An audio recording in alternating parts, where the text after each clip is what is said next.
Hello, everybody, and welcome back to Benjamin Magnus and Commissar Roach Plays Stellaris. Good job, Ben. Did I do it right or Yeah, wrong? you did it right. You did it right. That was I don't even know I don't know anymore. Can you not tell if I'm sarcastic or not? Nope. Nope. Nope. No, nope. that's something I need to work on. Alrighty, let's see. Army damage, army health. Army damage, army health. Army damage, army health. Army health. I mean, the strike craft damage is going to definitely help me. I do have a lot of, like, fleet carriers. I have numerous battle stars. I saw that comment. Just people saying like, Ben's just got battle stars at this point. Yeah, they just blow up easier. Yeah, I don't know. I've been playing Battlestar Galactica Deadlock, and those Artemises, they they blow up pretty easy. They don't blow up good. I've lost like 10 of them. And they're very expensive. Like my Patreon, Marshall Rommel, or Romulus, yep. whatever he's calling himself these days. He's a part of the tier that gets a name. So I built a Battlestar, and it was named after him. It lasted like 5 battles. Blew up. It lasted like 5 battles, and it blew up. I actually had to stop using the piecemeal, and now my strategy is I use wolf packs of Battlestars. I've got 2 or 3 in a fleet, and they like coordinate walls of fire. That's... And my Ultimate General Civil War series, as I have, well, I think like 16 or 17 episodes have gone up, and I've got up to I think 24 or 25 recorded. I have it recorded right up to before Chancellorsville. And I fucking hate the Battle of Chancellorsville because it's bullshit. I think that's what the Confederacy thought too. Chancellorsville's bullshit. Bullshit. It's not fair. But at that point in the game, my army is 120,000 men strong. I have 3 full corps, 6 regiments per division, 5 divisions per corps, 3 full corps, and then a partial reserve corps. So it's 120,000 plus men, and almost all of those men are named after patrons, and some, just by happenstance, some of the patrons their units always get fucked over, like Rez, one of the Swedish guys. It just by happenstance, for a couple battles, like he was always either on like the exposed edge of a flank. He was the anchor. or he was at like the tip of a spear. So he was always, in harm's way. But then after he pointed out that he was like, you're really just like using me, as like a meat shield. I was like, I'm not doing it on purpose. But now I do it on purpose. Now you do it on purpose. Now I do it on purpose. I'm like, okay, someone's got to hold, like this forest is key, but someone's got to stand in the open to make sure they don't flank me onto the left. Rez! Over here! Oh. I think Ultimate General Civil War is in its state now is probably one of my favorite games. It's definitely fun. I really want them to add in the multiplayer like they did in Gettysburg. Because the Gettysburg multiplayer was fun. Construction complete. Yeah, that'd be pretty cool. And the best thing, if they could do it, would be a head-to-head campaign. It wouldn't wouldn't be that hard to do. That'd be pretty cool. Yeah. Planetary alert. Building offline. I mean, yeah, the balance would be off for a lot of the historical battles and shit, but if you're playing head-to-head like that, I mean, you're throwing historical shit out the window, basically. Yeah, but I mean, that'd still be fun. That'd be great. I'd love it. That would be pretty cool. I playing as the unit, I don't particularly like Chancellorsville because it's split up into days, and at the end of each day, it basically starts a new map and takes I spent like an hour setting up the most perfect defenses, fight for like 30 minutes, and it's like day 1 over. Everybody change places, and it switches days, and just the artillery is like I had the artillery set up in these beautiful batteries, just like guns lined up for like a mile, just all firing in unison, just beautiful, all the perfect defenses anchored in forests and hard points and stuff like that. And then the day cycles, and it's just like, okay, everybody go back to where you were, just stand behind that fence, fuck this forest.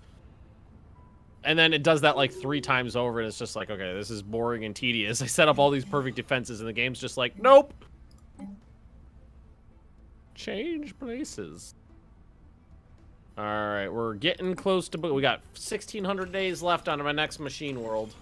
I think it's. I don't think we're gonna have to deport anybody yet on this one. I think we had it prepped correctly. Yeah. And interestingly enough, we should still be able to breed alien pets here. Thank God. Exactly. It's a good thing. It's a good thing we saved them. All the assimilated races, GTFO, but the cats, they get to stay. They're cool. They can stay. Well, I mean, yeah. I mean, even Data had a cat. Alert. Spot, which apparently the actor who played Data hated that cat. Really? Yeah. No, because how come? Well, it wasn't one cat. Because if any true Star Trek fan knows of TNG, at least, that cat changed gender, color, and breed about 7 times through the series. Just every time they needed Spot, they're just like, did anybody bring their cat to work bring today? a cat to work. But yeah, apparently, oh, what's his name? Brent Spiner. Yeah, Brent Spiner. He doesn't like cats, and he definitely didn't like that one. Because it was like, because I mean, one, it's the worst part of being an actor is you have to deal with animals that don't want to deal with anything. But also apparently the cat didn't like him that much. And it was just it's all around nobody liked each other. I don't like you and you don't like me, but we both have to get through. Okay. Offline. All right, so ring section 2 is half Gotta done. admit though, that means he's a good actor because it doesn't pick up. Yeah, it doesn't pick up because that what was it? It was Generations, I think, when he finds Spot in like at the end of the crash scene. It's like, oh, I don't even remember. And he cries. He's like, "Why am I crying? I feel fine. I'm so relieved." It's Romulans. Oh, that's one of the best lines in Star Trek. Just that. Romulans. The female throws heavy objects. What does the male do? Reads poetry.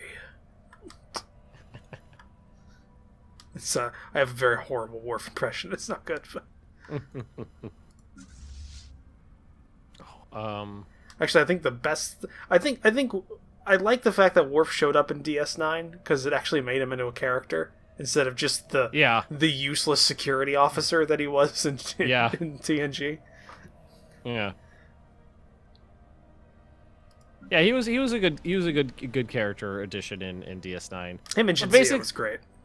Everybody they brought back from like giving a poor a transporter chief O'Brien a real job rather than just and a firm standing. rank as well for once. Yeah, exactly. If you don't know, they're O'Brien, Chief O'Brien. He was called Chief O'Brien because he was the chief of the transporter room, not because he had a rank. Because he went from it was like a colloquial kind of thing. It was just like, oh, you're not an enlisted officer. We'll call you chief. But no, that's the thing though. He was. Because there was, if you go back and you like look at his uniform throughout the series, it goes from like having like at one point he's a lieutenant junior grade, and then he's just an ensign, then he's a lieutenant full, then he's like a full lieutenant, and then he's got a weird rank, and it's the hollow pip, and just that. That doesn't really mean anything. It doesn't mean anything, and then it just keeps going back and forth until. I think he was an ensign. I think the most. That's what it was, but everybody just called him Chief O'Brien. And then he goes to DS9 and he's like, "Hey, we got $10 in the budget. Here you go. Here's a square rank pip. It looks like a that we actually developed an enlisted officer for once, and we actually showed one, even though, as far as we know, you're the only one in Starfleet." It's all right, spaceport. Until we get to Enterprise, and then there's actual other enlisted officers, which is at least one good thing they did in Enterprise. They actually developed a little bit of that. Yeah, it makes a little bit more sense, rather than just like whatever happens to be laying around. So, hey, we got a lieutenant pip here, take it. Put it on. Was it in? I think it was one of the movies when Planetary alert. I want to say it was First Contact, where they had Riker wearing Avery Brooks's uniform because they didn't have one made up for him, and it looks like he's wearing First like Contact. his daddy's. That was the first one. It looks like he's wearing his daddy's suit. The only ones they had time to make were Brent Spiner's and oh god, I'm good with characters. I blank on actors, and I know him too. Picard, Jesus. Patrick Stewart. There we go. Yep, it was on the tip of my tongue. Yeah, they only had time to make those two's uniforms to fit. So all of the uniforms that they had to use from DS9 are just borrowed. Like, he's not the only one. If you look in the background, that was the worst because let's be honest, he's got the sleeves rolled up. Yeah, because he doesn't have the shoulders for it. It doesn't. No. You hear that, Riker? You trout-shouldered bastard. Trout like the trout you fished in Alaska. Forget that he's from Alaska. Yeah, everyone does because it's such a nothing character trait. Like, I think they reference it like 5 times in the whole series. It's like, yeah, this is a split pea soup kept me warm in Alaskan nights in the 23rd century, which you'd think wouldn't be a problem, but apparently it is. The only one I specifically remember is when they did the it's actually a really good episode, and it was focused on the junior officers and how they look on the crew that the show's based around. And one of them's trying to like cozy up to Riker or something like that. And he says like, "You're from Alaska, right?" And Riker's just like, "Yeah. What of it?" I think he says something like there's talking about grandkids or something like that, and he's like, "You're one too, right? A grandfather? No, an Alaskan." Something stupid like that. It got like really forced in. I'm not getting it perfect there, but it's really. That would have been if that was the line. That would have been perfect. Just like, Grandpa? No, Alaskan, because apparently those are interchangeable. That was the gist of the conversation, though. No, what gets I think I remember one. What was it? It was I think it was Riker is up for a command. And I remember, I think that was the only other time they referenced he was Alaskan.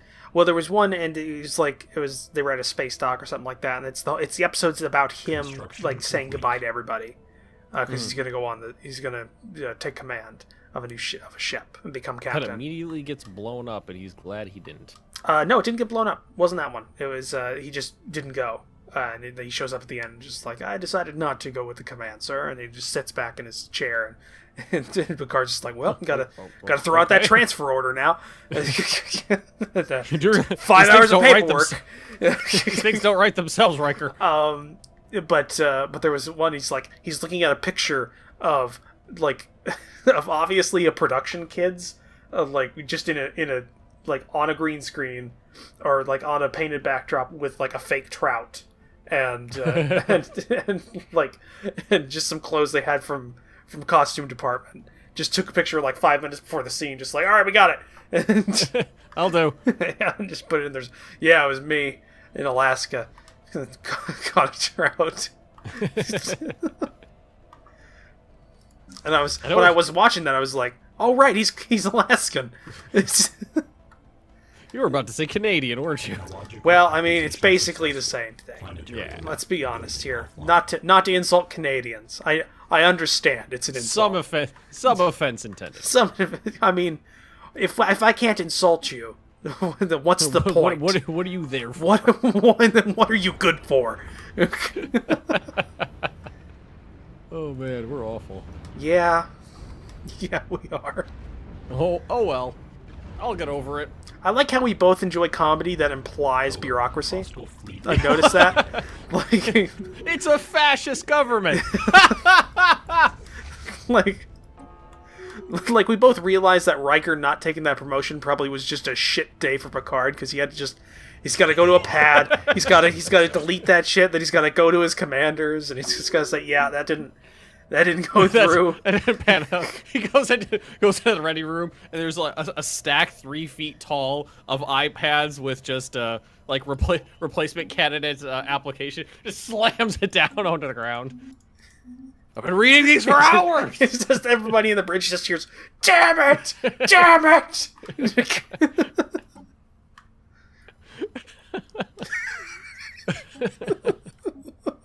Been trying to get rid of him for 6 years.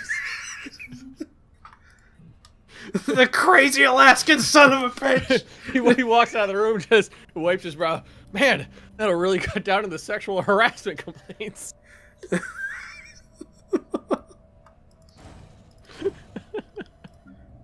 There's a line of women out there with the paperwork. He did the Riker stance on the chair. Made me uncomfortable. Oh man, that's like Picard's got the Picard the uniform tug.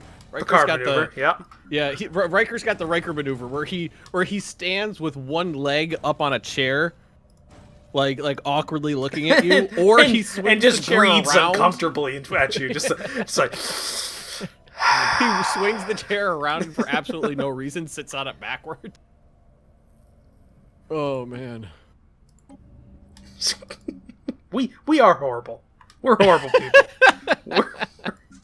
Oh man, what was that? He hosted a really bad show after TNG.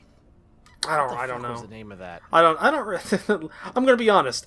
I don't know Jonathan Frakes that like other things that much, because he's Gotta figure that out. he's Jonathan Frakes. Let's be honest here. He doesn't like why would he I? doesn't do anything else. Why would I care? There's so many actors who they made their money doing Star Trek and then never did anything. The guy who played Geordi again. The guy who played Geordi, LeVar Burton, he's been doing stuff. Yeah, He's been he's acting great. Since he was like 16. Yeah, no, he's the one guy. Him and Patrick Stewart, like they've gotten so. Yeah, he's the original Toby. Yeah, but he also did Reading Rainbow, which is what I know him from. But whatever. Yeah, oh yeah. We grew up at similar times, so yeah, I watched that when I was a kid. Yeah, and then there's also Brent Spiner has tried to do things. By God, he's trying. He's trying so hard. He's done other things, but oftentimes it's like not super serious and a mildly slapstick role, like his role in Independence Day. Independence Day, yeah. Yeah, Independence Day. The crazy scientist. Which he got that role in the sequel with, thank God. That was sarcasm, by the way. The sequel was horrible. Oh yeah, the sequel was garbage.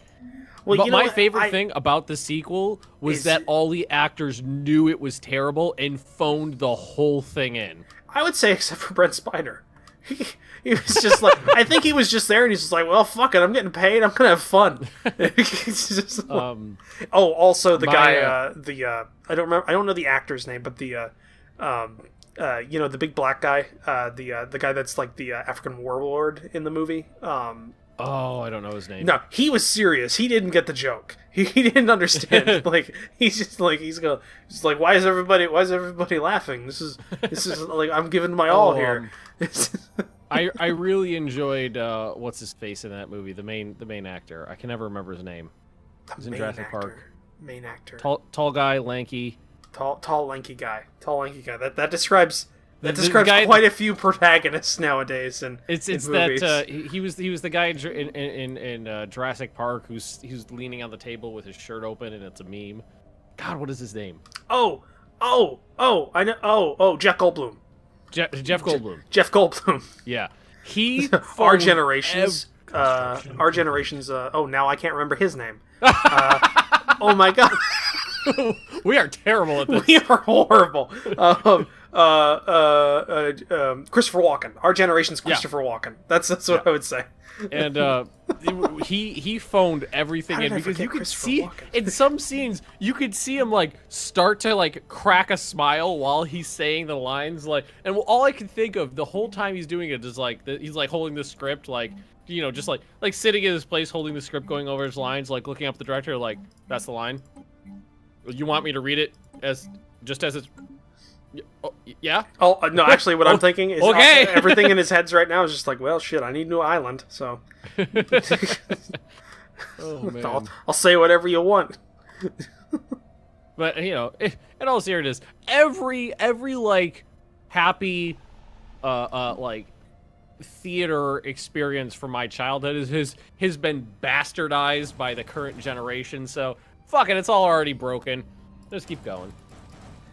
Yeah. So world, if you're wondering why we're so cynical, it's because of you. It's because of you and your you did this to me. But like every Star Wars, Jurassic Park. Okay, I'll say this. I think Episode 7 was all right, and I think Rogue One was actually I think Rogue One was good. I think it was good. I think Act 1 of Rogue One is terrible. I think Act 2 is mediocre, and I think Act 3 saves it, because Act 3 of Rogue One is amazing. See, I'm a sucker for like melancholy endings. Like that's a thing I like. So like, yeah, me too. So the ending of Rogue One, which I'm gonna spoil it directly here because I'm a dick. Everyone dies. Everyone dies. For over a year. Everyone dies. Like everyone everyone you got to love, and everything like that. Even the robot fucking dies. Just straight death, which is great. I love that. Even the robot. Yeah, he's dead too. Yeah, he's dead too. Well, because they tried to save one. They always do. Like it's either the dog or it's the one that doesn't really understand what's going on or something like that. like in Independence Day, like you can't kill the dog. Like it was it Boomer? Like was the dog's name? Boomer. Boomer. He's a fucking outruns a fire cloud. Like. Yeah, so they always save one. But no, they kill everyone. They murder the shit out of them. Like, and it's great. Like, straight up, I think the best part of that movie, because it when I was about halfway through, I was rolling my eyes at Darth Vader, and then I was like, okay, Darth Vader's super cool in the original movies. He's a badass. He's dark. He's brooding. That's because he doesn't do much. He's just there as like a silent protagonist who occasionally antagonist. Does stuff. Yeah, sorry. And then he gets completely fucked in the prequels, where he just turns into a whiny little bitch and everybody hates him. And then in this one, I think the worst thing that's ever happened in Star Wars. Are you still just so fucking salty about the dad joke? Are you really? I am salty about this. God damn it. I'm still salty about this. It's been 2 years or a year or something like that. Having Darth Vader deliver a pun is the worst thing that Star Wars has done. But okay, guys. All right, ladies and gentlemen, if you don't understand why I'm groaning, it's because Ben's been on this tirade since the movie came out. 18 months. Like every time we bring up this movie, this is what I hear. Yep. All right, but moving past that, one of us has to move past it. It's redeemed at the very end when they show Darth Vader board the Rebel flagship, and that one, like, it gives me goosebumps thinking about it. When there's like 20 guys locked in that corner because the door jammed, and just no mercy, just slashing through them, just killing them, like, absolutely no care, just hacking through these people like they're nothing to him, using his force powers to like choke them out, throw them around, kill people, like just slaughtering this room full of people who can't do anything about it, who are just literally locked in there with him. That's Darth Vader, like at like the peak Darth Vader, just being cold, emotionless, and brutal. Well, that's the thing about Darth Vader. He's more machine than he is man. That's one of the first things we learn about him at that, like, is that he's more machine than man. That's one of the, I think that's a direct quote from Ben Kenobi in the first movie, and that's like, yeah, that's how he should be played. He shouldn't be played with like a sympathy or emotion, or if it is, it should be very sparing and done well. And not like in the prequels, where all he does is bitch like a whiny little 14-year-old. I know you guys tried. I know the actors tried. I'm not blaming the actors. I'm not blaming the actors, because you're just getting a paycheck. It's not your fault. Except for the person that voiced Jar Jar. It's your fault. Yeah. It's all George Lucas's fault. We all know that. Yeah. We're all right with that. We've come to terms. We realized that he didn't make the originals. Well, he was there, but other people made them, the ones that we know and love. Mm-hmm. All right, let's see. Well, that was a 20-minute tie, right? Yeah, it happens. Shit happens. Why do people watch this? Well, a lot of people. I've gotten a lot of comments that are like, "It's like a podcast. I just put it on in the background. It's like a podcast, and someone just dubbed in Stellaris gameplay in the background to tickle the eyeballs." Tickle the eyeballs. Good. All right. Oh man, that's one way of saying it. That's the way I'm going. That's what I'm going with. All right, I finished the second section of my ring habitat, so we're colonizing it. It's beautiful. It's and beautiful. I am. Ooh, there's that fleet of 419,000 again. Yeah, but we know. I know it's there. You don't need to keep referencing it. Every time it shows up in one of my systems. Should I? Part of me wants to close the borders to them. The other part of me is like, that's a bad idea. Let's not poke the bear. Yeah, I mean, you don't normally want to poke something bigger than you.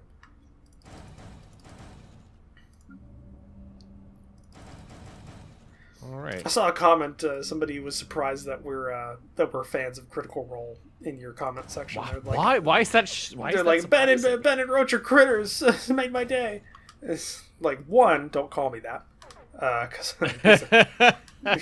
it's derogatory. Only we can use that term. Only we can use that. That's our word. I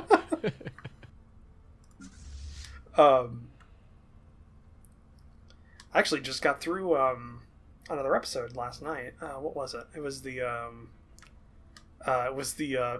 inevitable one where they're on the ocean, which happens in every D&D campaign, no matter what. Oh yeah, because the GM has a GM has a monster manual with a third of the book dedicated to water monsters. Animals. And the GM's just like, I'm never gonna fucking use these. So that's why if you're ever in a Dungeons and Dragons game and the GM's clearly trying to get you on a boat, he's got blow a Kraken. Up the boat. Yeah, he's got a Kraken ready, or he's got dragon turtles, and like all that shit's ready to go. He's got that shit written up. It's right behind the GM screen. It's been sitting in a folder gathering dust for 18 months because you guys keep walking past the docks. Yeah, it's if he's got a boat or if you need to go on a raft down a river. Because if you do that, you're lizardmen. Just lizardmen are going to attack you. It's inevitable. You can't stop it. It's. See what I've been racking because I've been complete. I don't think I can do it with you guys because you're too high level, but I think I can do it with the other guys and make it seem not as forced. But the frog Kuatoa, is that it? Kuatoa? I think so. Yeah, the frogmen. The frogmen. I think they could be a cool I mean, you could modify a creature. I mean, you could modify them and make them higher CR. Like it's not that hard. Like. It won't be as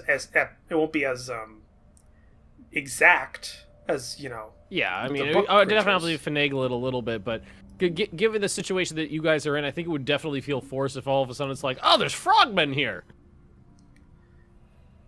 I mean, I think I'll probably when we play Starfinder, the other group. Literally 90% of the things you're going to have to fight, I'm going to have to make from scratch because there isn't a monster manual. Actually, no. It's one of the complaints I have about Starfinder is the Alien Archive that's coming out in, like, I think 8 days.